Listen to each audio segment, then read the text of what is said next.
Welcome to Join the Party, the show where I talk about stuff I like. Hopefully some of you guys like it too. Each week we have new topics, new news, new ways for me to look like a fool because I get really excited about stuff even if I don't know everything about it. But feel free to correct me in the comments. Starting off with the news, we have some comic books news. Coming up here pretty soon, we have new DC Looney Tunes crossovers. I don't know if any of you guys read the Elmer Fudd and Batman crossover, but oh my goodness. That was so good. New Justice League is coming out very soon. That one's going to be led by Scott Snyder, so you know it's going to be some dark, cosmic, wonderful, epic stories. I think the Justice League is breaking up into different pieces, so there's all these different teams. It's going to be fun. Hopefully it's going to be awesome, too. It's coming off the back end of Metal. And Metal, I know there's some people out there that hated it, but it was... There was some theoretical physics in there with multiple dimensions, and then there's all the nth metals, and they're throwing Batman down into the Forge, the old what is it, the Norse mythology Forge, and we're getting to Norse soon. There's Spider-Man and the Red Goblin. I haven't read it. I'm sorry. I'm not there yet. But is it the Green Goblin with the Carnage symbiote? Is that what I'm hearing? Because that sounds absolutely insane. This isn't necessarily news. But Batman, White Knight, if you're not reading it, dude, you need to be reading that one. Homework. That's homework. First episode of Join the Party, and you guys need to do a little bit of homework. I'll lend it to you. Maybe not. And something you need to look out for. I think it's coming out in a month, maybe two. Sword Daughter. It's a young woman and her father, and it's a story about them. A revenge story with Vikings. Can you get much better than that? I don't know if you guys watch the show Vikings. Wonderful show, History Channel. I've been watching season 5. You know what? Season 5, not my favorite. Lagatha, you're still my girl. You're still my girl. I love you so much. If you die, then the show is dead to me. Alright, next up we got video game news. And guys, things are crazy. There's different countries, different states bringing up new injunctions on loot boxes, all that stuff. The newest thing is people can legitimately get jail time or have to pay fines. What is it, $10,000 per person that ends up using the loot boxes in a game? That's nuts. And I want to throw this out to you.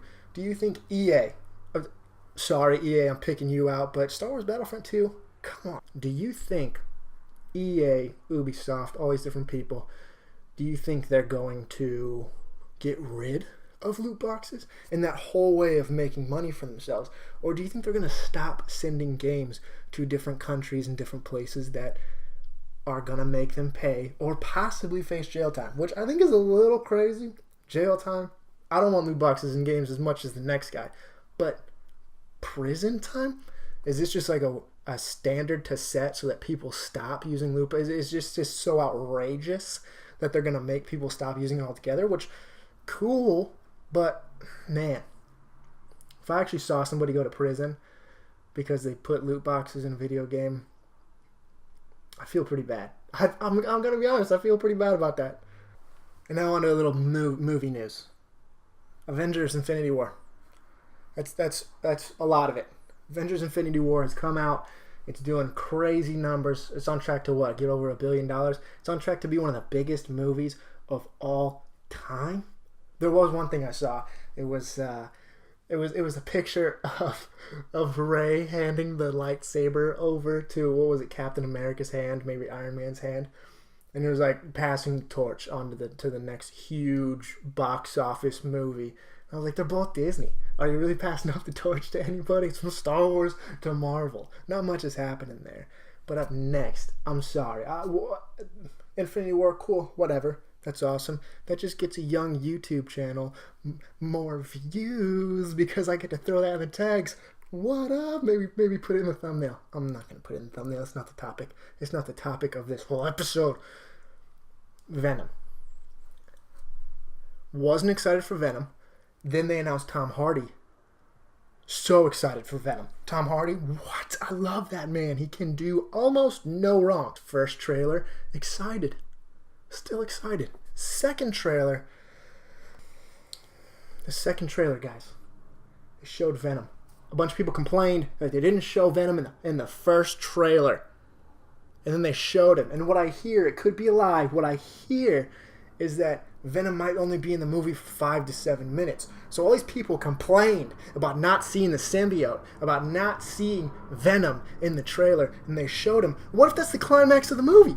What if we get screwed? I don't want to hear anybody complain about it again. I wanted to see it for the first time when I'm sitting down in the theater with my bros, and we get to look at each other like, yeah, this is awesome. That would have been so good. And if I hear anyone, if Carnage is in this movie, which I think he'll be like a little teaser at the end for Venom 2, hopefully, if Carnage is in this movie and people start complaining that they want to see Carnage in the trailer and they show Carnage in the trailer, I'm gonna punch some heads through the comment sections of different trailers. I'm gonna be so annoyed if they show Carnage in a trailer and he's barely in the movie, because I don't want to see it. I want to see it when I'm watching the movie. I want it to be awesome in the theater and that whole experience. I don't want to ruin movies for myself. So all you guys, quit whining. It's obnoxious. Now into the topic of this whole video. You clicked on it, so you know what it is. It's God of War. God of War 4. God of War PS4. God of War reboot. Oh my God. God of War is absolutely beautiful. Visually, story-wise, the lore they use, gameplay. Oh my goodness. And I know, I'm jumping on the bandwagon of the 10 out of 10 masterpiece. Everyone's talking about how this game is phenomenal. It's a masterpiece. One, it is. Just to get this out of the way first, there are flaws in this game. I'm not saying that every single piece of it is perfect. I'm saying the game is kind of transcendent from the stuff I've been playing lately. Really loved this game. But the skill tree, so confusing. By the way, spoilers. There's going to be spoilers here. I have to talk about the story. I have to talk about things from the story. I can't miss them. If you haven't played the game, if you haven't played it all the way through, then click away from the video. But then come back and watch the whole video again because of views, you know what I'm saying? The skill tree. I didn't understand it. I maxed out Atreus's. I maxed out his skill tree early as I could because it was awesome. But everything with Kratos, it had the you need 200 cooldown, you need 300 strength, you need 175 defense, you need all this vitality for any of this to happen. I thought that meant that none of those skills would kick in until I got that much. I went so far into the game without having any of those extra skills. I just had his standard, just light attack, heavy attack. Didn't know what I was doing. I'm shielding. It's going crazy. And then I saw somebody else's playthrough, and they unlocked something right at the beginning of the game and immediately used it. I'm like, what? It's Final Fantasy Peasant. He got like this smash attack right in the beginning, and he kept using it, and it was awesome. I was laughing at him, actually. I was like, he's not even going to be able to use that right off the bat because he doesn't have enough cooldown points. Oh, this is going to suck for him. And then he did it. It could be my fault, if I'm going to be honest. I could have just been really stupid. Maybe it's not confusing at all. Let me know if you guys thought it was confusing. Because if it wasn't confusing, then I'm just an idiot, and the game is perfect. And this is another reason why I just was loving this game so much. So I've been into Norse mythology, as we talked about at the top of the show. Vikings, awesome. So I've been reading Norse mythology. I'm no expert on Norse mythology. I'm just trying to take it in as I go. But the way that they folded it into this story was amazing. And it's not like he was just a Viking bog standard and they were talking about the gods. No, it was a world of the gods, and he is in that world with them. And everything is happening with them. They're not just this transient thing that he has to go up to. He can go to all these different lands. He can go to Niflheim. He can go to Alfheim. He can go to all these different places. And it was so cool, this ever-looming presence of Odin. And you have his ravens, his eyes that you have to throw your axe out, which is absurd, by the way. And I'm trying to get the platinum for the game. And goodness sake, I think there's 52 of them? 51? Jeez, they're hard to find sometimes. You gotta listen for the squawk. But I guess getting back to the mythology and Balder being the big bad guy. I already said spoilers. So if you're here and now everything's messed up, it was your fault. His son's Loki.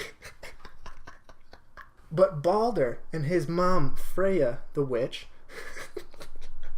the way that they had him, because Balder was beloved by everyone in Norse mythology. And his mom, who you see through the game, Freya, made him impervious to death. Like, he couldn't get hurt, nothing bad could happen to him. It ends up being like a mistletoe situation. It really goes into what that would do to you. What someone making you such this perfect, impervious, can't die thing. He can't feel. And that's one of the first things he says in the game. He's like, I'm just going to tell you right now, I can't feel any of this when him and Kratos are fighting. And just what would that do to your psyche? He wants to be normal, and his mom took that from him. He wants to be able to feel. He wants to be able to understand what it's like to be not necessarily mortal, but to be like everybody else. And the way that Balder just goes crazy of wanting to understand, and he hates his mother because of what she did to him, and though she tried to protect him, he doesn't see it that way. She took something from him. She took being able to feel from him. She took being normal from him. She took all this from him. And he can't stand that, but she still, as a mother, loves him so much. And in that final fight, click away, the final fight with Balder, where Freya is using the corpse of the giant to try to stop you from attacking her son because she loves him so much after he just tried to choke her to death. I mean, some people have told me that that's kind of weird. They don't like that happened. They don't understand why she would still try to protect her son. But I mean, Kratos even says the same thing to his son.